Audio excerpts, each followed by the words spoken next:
Highlight ముచ్చట చెప్పాలి. జనవరి 1వ తారీఖు రోజునే అందరి గురుకులాలకు ఆ ప్రభుత్వ ఉద్యోగులందరికీ జీతాలు ఇచ్చేసినాం. మొదటిసారిగా జీతాలు ఇచ్చిన ప్రభుత్వం ఏదైనా ఉందా అంటే అది ఓన్లీ కాంగ్రెస్ ప్రభుత్వము.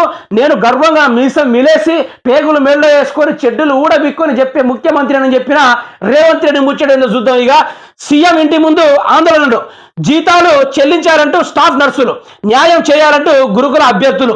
సీఎం రేవంత్ రెడ్డి ఇంటి వద్ద గురుకుల అభ్యర్థులు మోకాళ్లపై నిలిచిన దండం పెడుతూ మంగళవారం నిరసనకు దిగారు.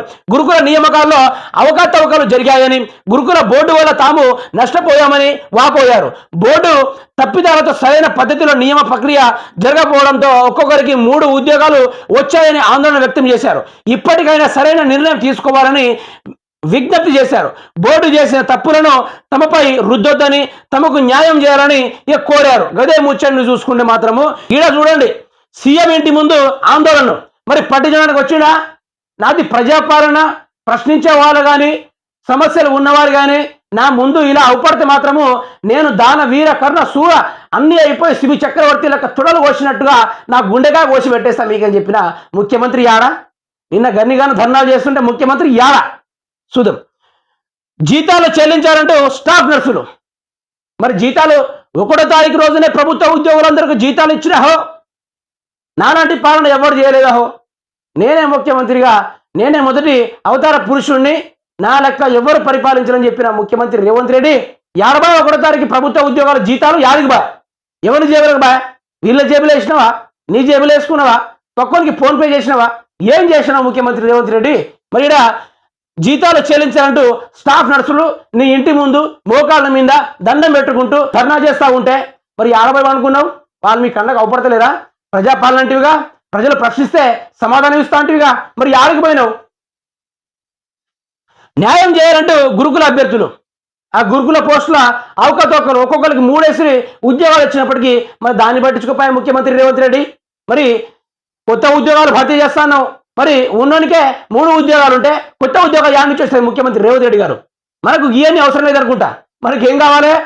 సెక్రటేరియట్ ఆఫీస్ ఏమో వాస్తు లేదు, ఈ గేట్ల నుంచి వస్తే లక్ష్మీదేవి రాదు, ఆ గేట్ల నుంచి వస్తే లక్ష్మీదేవి వస్తుంది, లక్ష్మీ ఇచ్చిన అనుకుంటూ వస్తే ఈ గేట్ నుంచి నేను వస్తాను చెప్పుకుంటా గేట్ మీద వాస్తుల పని అగమన్నాం. కొన్ని రోజులు కాళేశ్వరం వంటివి, కాళేశ్వరం చక్కబడేసరికి బొక్కబోర్ల పడ్డేటేదా అయింది, అయినా కాలేదా?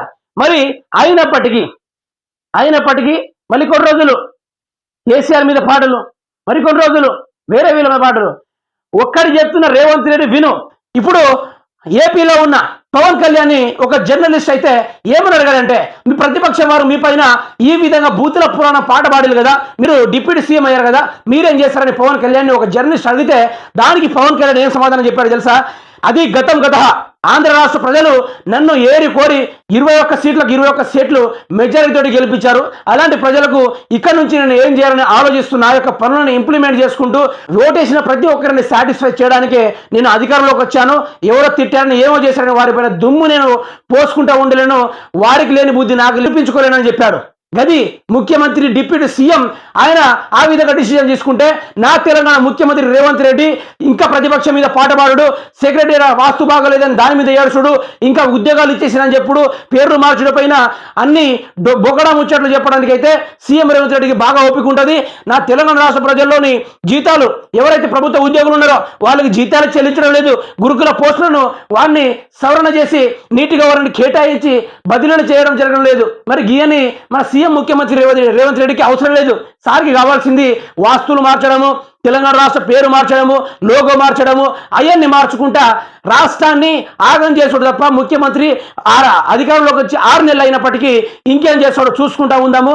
రాబోయే రోజుల్లో రేవంత్ రెడ్డి పరిపాలన ఏ విధంగా ఉందో చూద్దాము. ఇంకెన్ని రోజులు కేసీఆర్ మీద పాట పాడతాడో చూద్దాము. ఇక ప్రజల్ని పట్టించుకుంటాడా లేకుంటే ఇదే విధంగా ప్రతిపక్షం మీద ఏడ్చుకుంటూ ఉంటాడా అనేది మనం చూడడానికి ప్రయత్నం చేద్దాం మిత్రులారా.